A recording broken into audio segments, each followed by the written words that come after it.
Hello प्यारे बच्चों, पृथ्वी की आंतरिक संरचना जो है कक्षा 7 के छात्रों के लिए, ठीक ना, ज्योग्राफी लेसन सब्जेक्ट के अंतर्गत है। चैप्टर नंबर फर्स्ट देखिए, आप लोगों को हिस्ट्री के अंतर्गत आप लोगों को बहुत सारा पढ़ा दिए, 9 चैप्टर तक पढ़ा दिए हैं।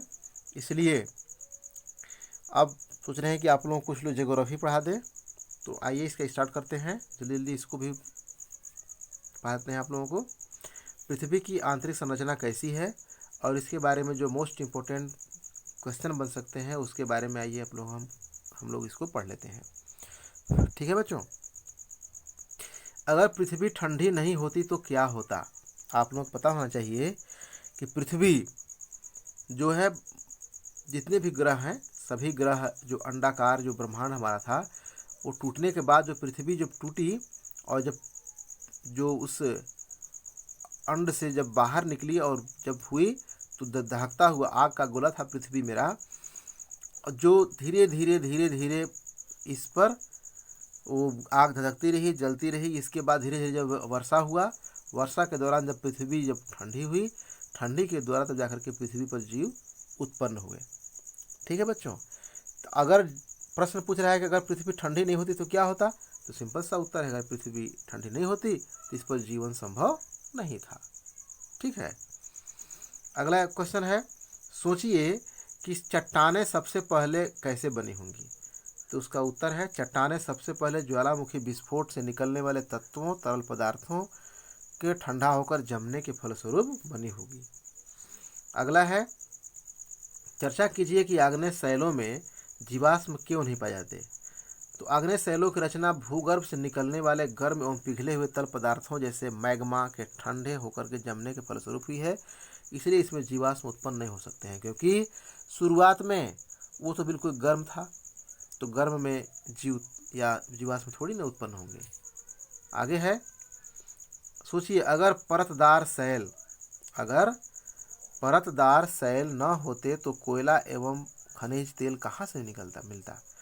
तो प्यारे बच्चों, अगर परतदार शैल न होते तो कोयला एवं खनिज तेल नहीं मिलता। ठीक ना। अगला है, पता करें कि आपके घरों में लगने वाले ईंट का निर्माण कैसे होता है। सर्वप्रथम गीली मिट्टी को सांचे में दबा कर अर्थात ढाल करके कच्ची ईंटें बनाई जाती हैं।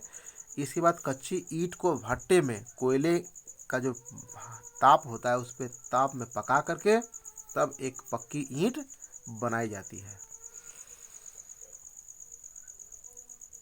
चट्टान का महत्व बताया गया है, रिक्त स्थानों में चट्टान के महत्व को पूर्ति करिए। तो देखिए यहाँ चट्टान के महत्व के बारे में किया गया है, ये देखते हैं हम लोग। मद, मकान व मूर्ति बनाने के लिए, लिखने के लिए, जलाने के लिए, आभूषण, कृषि के लिए। तो देखिए, मकान व मूर्ति बनाने के लिए बालू पत्थर का, संगमरमर का प्रयोग किया जाता है। लिखने के लिए चाक या स्लेट या ग्रेफाइट का प्रयोग किया जाता है। जलाने के लिए कोयला का प्रयोग किया जाता है।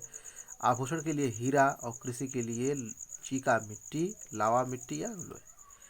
अच्छा, ये सब जितने चट्टानें होती है किसकी होती है? रूपांतरित चट्टान का होता है। ये परतदार चट्टान का रूप होता है, यह रूपांतरित का होता है, यह भी रूपांतरित का होता है। और यह जो होता है कृषि के लिए, वह आग्नेय शैल का रूपांतरित होता है। ठीक है बच्चों, आगे देखते हैं अभ्यास प्रश्न। अभ्यास प्रश्न के अंतर्गत है, पृथ्वी की आंतरिक परतों का नाम लिखिए। पृथ्वी के अंदर से 3 परतों में विभाजित है, भूपर्पटी, मैंटल और क्रोड। मैंटल भी 2 परतों, ऊपरी तथा निचली मैंटल में विभक्त है, और क्रोड भी आंतरिक तथा बाह्य क्रोड में बंधा हुआ है। ठीक है बच्चों, आगे है, भूपर्पटी की सबसे अधिक मोटाई कहाँ होती है? भूपर्पटी की सबसे अधिक मोटाई पर्वतों के नीचे होती है। पर्वतों के नीचे इसकी मोटाई कहीं कहीं 70 किलोमीटर तक होती है। ठीक है। ज्वालामुखी विस्फोट में निकलने वाला लावा कहाँ नियंत्रित रहता है? तो इसका है कि ज्वालामुखी विस्फोट में निकलने वाला लोहा पृथ्वी की सतह पर जमा होता है। ठीक है। आग्नेय शैल की विशेषता बताइए। आग्नेय शैल की विशेषता देखिए, ये है, ये शैल कठोर होती हैं, यह अपरदन कम होता है, ये शैल रवेदार एवं दानेदार होती हैं, ये शैल जो होते हैं परतदार नहीं पाई जाती है, इन शैलों में जीवाश्म भी नहीं पाए जाते हैं और इन शैलों का संबंध ज्वालामुखी क्रिया से होता है और इन शैलों में बहुमूल्य रत्न जैसे सोना, चांदी, अभ्रक इत्यादि पाए जाते हैं। किसमें? आग्नेय शैलों में। आगे है रूपांतरित शैलें कैसे बनती हैं? तो इसका उत्तर है आग्नेय शैल एवं परतदार शैलों में दाब व ताप द्वारा परिवर्तन के फलस्वरूप रूपांतरित शैलों का निर्माण होता है। क्या होता है? निर्माण होता है। ठीक है बच्चों, इस तरह से हो गया। तो आगे देखते हैं, यहाँ कुछ शैलों के नाम दिए गए हैं, सही वर्ग में सही का को फिल करिए। तो आग्नेय शैल के अंतर्गत देखिए अभ्रक, बेसाल्ट, ग्रेनाइट आता है। अवसादी शैल के अंतर्गत कोयला, चूने का पत्थर, बालू आता है। रूपांतरित के अंतर्गत संगमरमर, स्लेट, ग्रेफाइट, हीरा आता है। ठीक है, आगे देखिए है निम्नलिखित वाक्यों से गलत शब्द को काटकर सही वाक्य को लिखिए। आग्नेय शैल कठोर एवं रवेदार होती है। परतदार शैलों की उत्पत्ति में नदियों का बड़ा हाथ है। रूप एवं गुणों के परिवर्तन में बनी शैलों को रूपांतरित शैल कहते हैं। चूने के पत्थर से संगमरमर बनता है और हिमालय पर्वत परतदार शैलों का निर्माण करते हैं। ठीक है, आगे है बच्चों, रिक्त स्थानों की पूर्ति करिए। पृथ्वी की ऊपरी परत को सियाल कहते हैं। पृथ्वी की निचली सतपरत को निफे कहते हैं।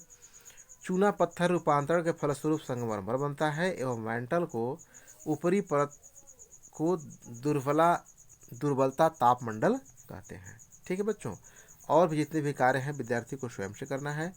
तो प्यारे बच्चों, इस तरह से आज आप लोगों के लिए कक्षा समाप्त हुआ। आज फर्स्ट लेसन द एंड हुआ। ठीक है बच्चों, तो प्यारे बच्चों, आज की कक्षा में इतना ही। कल के वीडियो में आप लोगों को हम सेकंड चैप्टर लेकर के आएंगे। ठीक है, तो एक छोटा सा रिक्वेस्ट है बच्चों, चैनल को आप लोग सब्सक्राइब कर लीजिएगा। सब्सक्राइब कर लेंगे, सबसे पहले वीडियो आपको मिलेगा और बेल आइकन को प्रेस कर दीजिएगा, जिससे आप लोगों को वीडियो का नोटिफिकेशन सबसे पहले मिलेगा। ठीक है बच्चों, और सूचना आप लोगों के लिए है, जो बच्चा एडमिशन नहीं करा पाया होगा एडमिशन करा लेगा। जो बच्चा अब तक किताब नहीं प्राप्त किया किताब ले लेगा। और जो बच्चा अब तक खाद्यान्न के लिए टोकन नहीं प्राप्त कर पाया होगा, अनाज के लिए टोकन भी प्राप्त कर लेंगे। और विद्यालय से हर समय कांटेक्ट में रहेंगे। हम लोगों का नंबर जो है 96 95 26 66 18, ठीक ना, 26 18 है। इस नंबर पर हर समय फ़ोन करके आप लोग स्कूल से संबंधित बातों को पूछते रहिएगा और सूचना में रहिएगा। ठीक है बच्चों, तो आज की कक्षा को इतना में समेटते हैं। ओके बच्चों, बाय बाय, चलते हैं। जय